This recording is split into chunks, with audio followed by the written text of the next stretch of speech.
ॐ अशोच्यानन्वशोचस्त्वं प्रज्ञावादांश्च भाषसे गतासून गतासूंश्च नानुशोचन्ति पंडिताः गतासून गतासूंश्च नानुशोचन्ति पंडिताः अशोच्यानन्वशोचस्त्वं अशोच्यानन्वशोचस्त्वं प्रज्ञावादांश्च भाषसे गतासून गतासूंश्च नानुशोचन्ति पंडिताः अशोच्यानन्वशोचस्त्वं प्रज्ञावादांश्च भाषसे गतासून गतासूंश्च नानुशोचन्ति पंडिताः। यह बात भगवान ने हंसते हुए अर्जुन से कहा है। हंसने का कारण जानते हैं क्या है? हंसने का कारण यह है कि अर्जुन ने बहुत बड़ी बड़ी ज्ञान की बातें, ज्ञान गिनवा दिया भगवान के सामने कि ये वर्ण संकरता है, हम लोग समझदार हैं, ज्ञानवान हैं, हमको ये युद्ध नहीं करना चाहिए, गुरुजनों को नहीं मारना चाहिए, गुरुजनों का तो अपमान भी जो है कि आशीर्वाद स्वरूप हमारे लिए नहीं हो सकता, कल्याण कारक नहीं हो सकता, क्योंकि उनके अपमान के बाद हम जो है कि नरक की यात्रा इत्यादि बहुत बातें कही अर्जुन ने। इस बात को जब भगवान ने सुना तो भगवान को हंसी आई। किसके ऊपर? अर्जुन के ऊपर। भगवान ने हंसते हुए अर्जुन से बात कहा कि अर्जुन, अशोच्या नन्व सोचस्तुम, न सोच्या अशोच्या। जो शोक करने योग्य नहीं है तुम उनके लिए शोक कर रहे हो, है ना? जो शोक करने योग्य नहीं है उनके लिए तुम शोक कर रहे हो। और बात कैसे बोल रहे हो? पंडितों की तरह। बात पंडितों की जैसी बात कर रहे हो। प्रज्ञावादांश्च भाषसे, यानी कि पंडितों की तरह बात कर रहे हो। एक बात और, सबसे मार्मिक विषय यह है कि जो शोक करने योग्य नहीं है, वो शोक करने योग्य कौन लोग नहीं है? वह कोई भी हो सकता है। जब गंगा पुत्र भीष्म, जो 400 से अधिक आयु है उनकी, 400 साल से ज्यादा उम्र है, भगवान उनको भी कह रहे हैं, और आचार्य द्रोणाचार्य, कुलगुरु कृपाचार्य, उन गुरुजनों को देखकर भगवान ने कहा इन्हें धर्म नहीं समझ में आया, ये अधर्म के पक्ष में अगर ये खड़े हैं तो ये दंड के भागी हैं, इन्हें दंड मिलना ही चाहिए, है कि नहीं? मतलब इतने बड़े आयु का व्यक्ति, इतनी बड़ी धनुर्विद्या के महान ज्ञाता कुलगुरु कृपाचार्य जैसे कर्ण की तो बात ही छोड़ दीजिए। भगवान ने कहा ये लोग दया के पात्र नहीं है अर्जुन, ये लोगों का वध होना ही चाहिए, ये शोक करने योग्य नहीं है ये लोग। जैसे आज समाज में जो भी वर्ग हो, यदि वो शिक्षा के कारण अशिक्षा को फैला रहा है या शिक्षा को दबा करके अशिक्षित समाज को आगे कर रहा है, तो वह भी दंड का पात्र है, दंड मिलना चाहिए उसको, वो दंड का भागी है। यदि आपके समाज में बुराई फैल रही है और उस बुराई को रोकने वाले व्यक्ति का, जो बुराई रोकने में प्रयास करता है, उसकी साथ देने के बजाय अगर आप उसका विरोध करते हैं, यदि आप ये कहते हैं कि तुम्हें क्या लेना देना, अपने घर में रहो, अपना कार्य करो, अपने तक रहो, तो भगवान कहते हैं कि फिर वो व्यक्ति जो है, जो सही कर रहा है, उसको जो दबा रहा है ना, उनको दंड मिलना चाहिए। वो दंड के पात्र हैं। दंड इसलिए मिलना चाहिए क्योंकि दुर्योधन कोई बहुत अच्छा व्यक्ति तो था नहीं, ये बात तो जग जाहिर थी। ये बात उस वक्त के कौरवों को सभी को पता थी कि दुर्योधन, कर्ण, शकुनी ये कोई अच्छे लोग तो थे नहीं। ऐसे समय में अगर वो समाज उनके पक्ष में जाके खड़ा हो रहा है कि भाई मैं इनके तरफ से युद्ध करूंगा, तो इसका मतलब यह कि वो धर्म को नहीं जानता, सीधा सा अर्थ है। उसे धर्म की शक्ति का ज्ञान नहीं है अभी उसे। दूसरी तरफ वो समाज क्या कहता है कि एक छोटी सी चिंगारी बड़े से बड़े दावानल को, बड़े से बड़े अज्ञान अंधकार को जलाकर राख करने में सक्षम है, यह कह रहे हैं एक तरफ। दूसरी तरफ उस अग्नि की पहचान करने की बजाय, उसके संग खड़े होने की बजाय उसका आप विरोध कर रहे हैं। इसका मतलब है कि आपको सत्य का ज्ञान नहीं है। आज के समाज की बात हम कर रहे हैं। मान लीजिए जब हमारा देश गुलाम था, तब तो गुलाम था ही, अब तो आजाद है ना।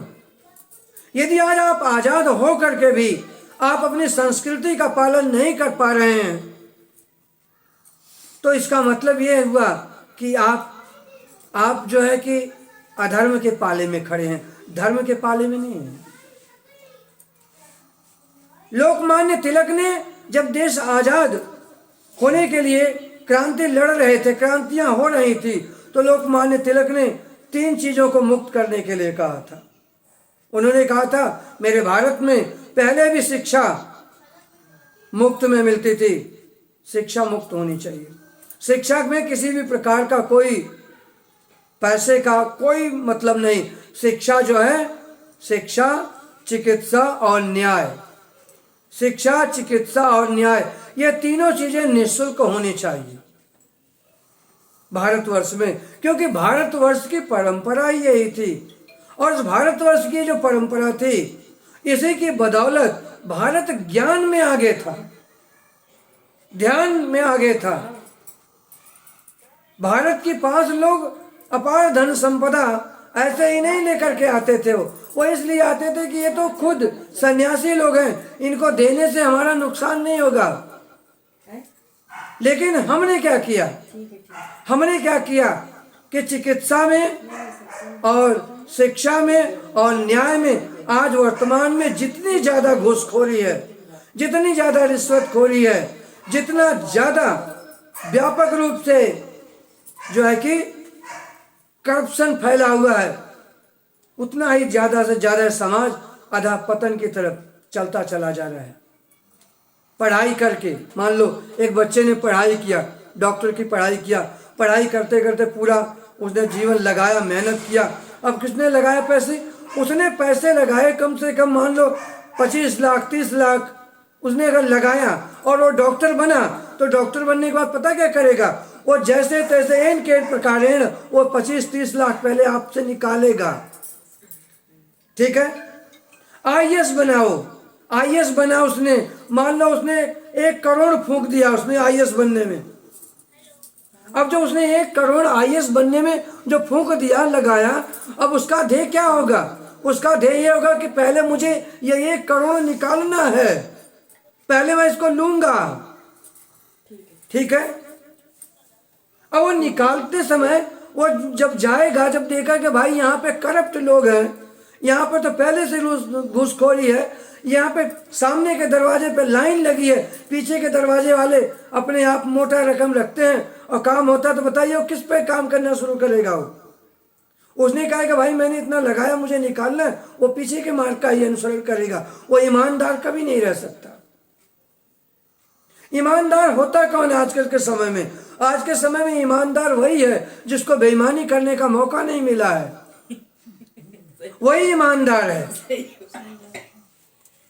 आजकल के समय में चरित्रवान, ज्ञानवान वही है जिसकी कोई सुनता नहीं है, वही सबसे बड़ा ज्ञानवान है।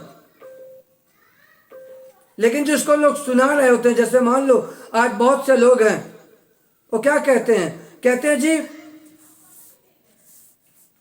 ये जो हम कर रहे हैं यह भी तो समाज सेवा है। कैसी समाज सेवा? जिस समाज से लेंगे तभी तो समाज की सेवा करेंगे। लेने में कोई बुराई नहीं है। हमारे शास्त्रों में कहा गया कि पुष्पम पुष्पम विचित्वित मूल छेदनम न कारेत। आप जैसे कर कैसे लिया जाता है, मनु महाराज कहते हैं मनुस्मृति में कि जैसे एक भंवरा होता है ना, वो जब फूल के ऊपर जाकर बैठता है रस लेने के लिए, उसका मकरंद रस का पान करता है, तो फूल को मसल करके रस नहीं निचोड़ता है, वो ऐसा तो नहीं करता है ना। वो फूल को क्या क्या पकड़ा और मसल कर रस निचोड़ा और उसको फेंक दिया, ऐसा वो नहीं करता है। वह उसका रस लेता है आराम से और वो उड़ कर चला जाता है। यहाँ तक कि भंवरे के बारे में यहाँ तक बताया गया है कि अगर वो रसास्वादन करते समय अगर वो गलती से शाम हो गई और वो फूल के अंदर वो बंद हो गया तो उड़ता नहीं है वो। क्यों? वो इसलिए नहीं उड़ता कि अगर मैं प्रयास करके अगर मैं उड़ूंगा निकलूंगा तो इसकी पंखुड़ियां टूट जाएंगी, इसी कारण वो उसी में बंद रहता है। अगले दिन जब सूर्योदय होता है, सूर्य की धूप में जब वो पंखुड़ी खुलती है तब जाकर के भंवरा निकलता है। ये तो सृष्टि में प्रकृति में भगवान ने उनको भी इतना विवेक दिया है। आप बड़े हो या वो भंवरा बड़ा है, आपके अपेक्षा तो भंवरा ज्यादा ज्ञानवान है। व्यक्ति कैसे करता है? व्यक्ति क्या करता है, एक मान लो एक बगिया लगाई है किसी ने, कोई हरा भरा एक बगीचा है, मान लो एक परिवार है, परिवार का व्यक्ति मजदूरी करके जैसे तैसे किसी विद्यालय में उसने कहा कि मेरे बेटे को पढ़ाने दाखिला हो जाए। लेकिन विद्यालय का वो वर्ग जो है वो पहले पूरी सुविधा देखता है कि आपका बच्चा यहाँ पढ़ने का आ रहा है तो इन विद्यार्थियों के बराबर होना चाहिए। पहले क्या चीज़? उसकी फीस है, उसका उठने बैठने का तौर तरीका, पहनने का, ये सब के साथ वो देखते हैं। उसके बाद क्या करते हैं कि बच्चे को चलो ठीक है बच्चा पढ़ना भी शुरू किया, उसके बाद कहते हैं कि जी ये पढ़ने में इतना मार्क्स ले आया, इतना नहीं ला पाया, कितने का इतना था, इसका मतलब हमारे स्कूल का वो खराब हो रहा है, रिजल्ट खराब होगा। मैं कहता हूँ पढ़ा आप रहे थे कि वो किसान पढ़ा रहा था? आप पढ़ा रहे थे ना।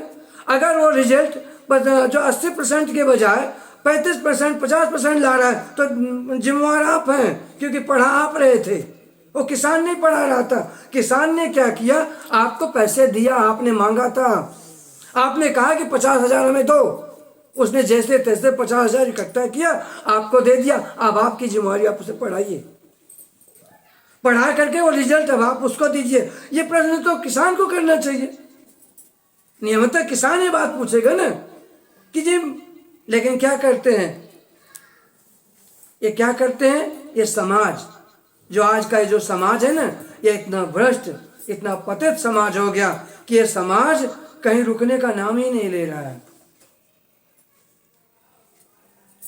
एक वर्ग और भी है जिनको हम अत्यधिक सौम्य, शांत, हम सोचते हैं कि सबसे ज्यादा ये कोमलांगा है, सबसे अधिक इनसे उम्मीदें अपेक्षाएं हैं, और वो है वर्ग हमारी मातृशक्ति।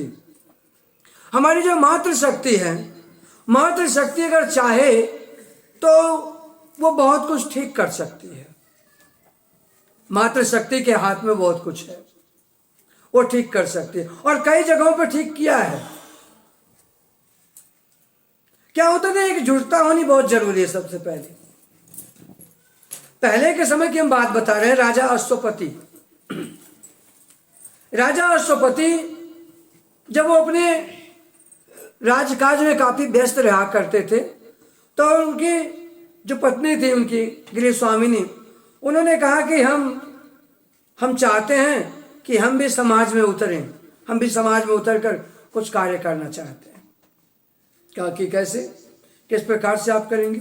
उन्होंने कहा हम चाहते हैं कि समाज में नारियों को उनके साथ बैठकर संगोष्ठी करें, उनके साथ बैठकर चर्चा करें, उनसे हम बात करें। जैसे आज पता है क्या है, आज सबसे बड़ा अभिशाप क्या जानते हैं? कि एक पड़ोसन दूसरे पड़ोसन के घर नहीं जाती है। अगर वो जाएगी भी ना तो बस किंतु परंतु 2-4 शब्द होंगे, उसके बाद अपना काम, हाँ बहन मेरा काम ये था, बहन तेरा काम ये था, चल ठीक है, बहन ने अपना काम निपटाया, उस बहन ने अपना, वो लौट चले आएंगे। बस आपका दायित्व तो है समाज के प्रति। राजा अश्वपति की जो गृह स्वामिनी जो पत्नी थी, उन्होंने कहा कि हम नारियों के बीच जाना चाहते हैं, और वो गई। एक एक इकाई से उन्होंने मिला, जाकर के मिलकर क्या किया उन्होंने कहा कि आप लोग घर से बाहर इसलिए निकलिए क्योंकि आपको इस समाज को जो है ना सुगठित करने के लिए, इस समाज को संस्कारित करने के लिए आपको आपका चयन किया गया है। क्योंकि वास्तविक क्रांति चाणक्य ने घर से ले आए थे। आचार्य जो चाणक्य जो थे, जब सिकंदर ने आक्रमण किया, जब उस वक्त देश जब गुलामी की तरफ बढ़ा था, तो आचार्य चाणक्य उन्होंने घर घर से जाकर के उन्होंने सबसे पहले मातृशक्ति को जगाया था। मातृशक्ति को, नारी शक्ति को जगाया उन्होंने, और इस प्रकार से जगाया। उन्होंने कहा कि तेरे पास तो अत्यधिक भाव है, तेरे पास अत्यधिक प्रेम ज्ञान है, तू चाहे तो राम बन सकता है, तू चाहे तो श्याम बन सकता है, तू चाहे तो शिवाजी, छत्रपति शिवाजी महाराज, महाराणा प्रताप बन सकता है, अगर तू चाहे तो कंस भी बन सकता है। इसलिए आपके हाथ में है, ये आप कर सकते हैं। शुरुआत तो करके देखिए।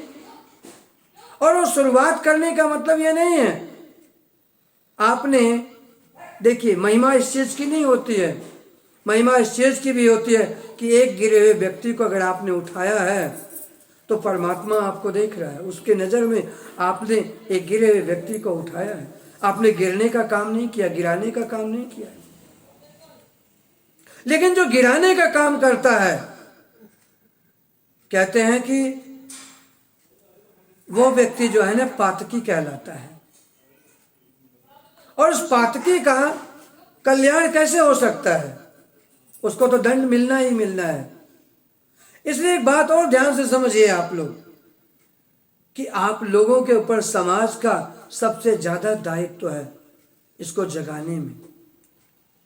ठीक है, आपकी जो नहीं सुन रहा है कोई बात नहीं, लेकिन जो आपकी सुन रहा है आप उसको तो बताना शुरू करो, उसको तो सुनाओ, आप उनको बुलाओ।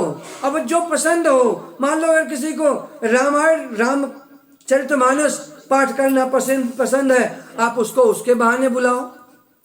किसी को हनुमान चालीसा इत्यादि पसंद है, आप उसके बहाने बुलाओ। यदि आप सोमवार के दिन शिव जी के मंदिर जाते हैं, आप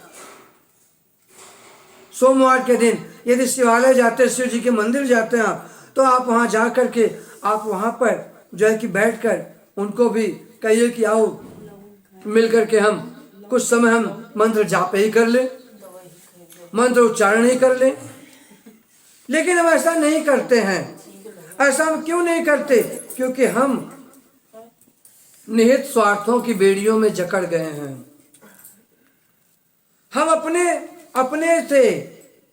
अपने किंतु परंतु से निकल नहीं पाते हैं, जबकि हमें निकलना चाहिए। जो निकला हुआ होता है ना, वही ये बात करता है। भगवान श्री कृष्ण ने गीता में अर्जुन से क्या कहा? वो कहते हैं कि असोच्या नन्व सोचस्त्वम, जो शोक करने योग्य नहीं है तुम उसके लिए शोक कर रहे हो, उनके लिए तुम शोक कर रहे हो। और प्रज्ञावादांश्च भाषसे, और पंडितों कैसे वचन बोल रहे हो। प्रज्ञावादांश्च भाषसे का मतलब कि पंडितों के जैसे वचन। पंडित लोग क्या करते हैं जानते हैं? जो ज्ञानवान लोग होते हैं ना, उनको ये लग रहा होता कि पर उपदेश कुशल बहुते रे, है ना। ये जो उपदेश है, लोगों को ऐसा लगता है कि जो हम बता रहे हैं, जैसे आजकल के जो टीचर हैं या जो आजकल के कथावाचक हैं, जो आजकल के लोग पंडित लोग जो जाके घर घर पे जाके पूजन पाठ कराते हैं, उन लोगों को ये लगता है कि हमने ये जो दिया, ये जो हमने इनको बताया, इसी से इनका कल्याण हो जाएगा। वो अपने कल्याण की चिंता उनको नहीं होती है ना। और अपने कल्याण की चिंता क्यों नहीं होती? क्योंकि उनको ये लगता है, उनको ये लग रहा होता कि हम बहुत बढ़िया हैं, हम तो करते ही हैं। लेकिन आपके करने और न करने में एक अंतर है। आपके करने और न करने में एक अंतर है। आप करो, लेकिन ईश्वर को जानकर करो, ईश्वर को समझ करके करो। ईश्वर को जानकर समझकर जब आप करोगे तो आप निश्चित रूप से जो है कि आप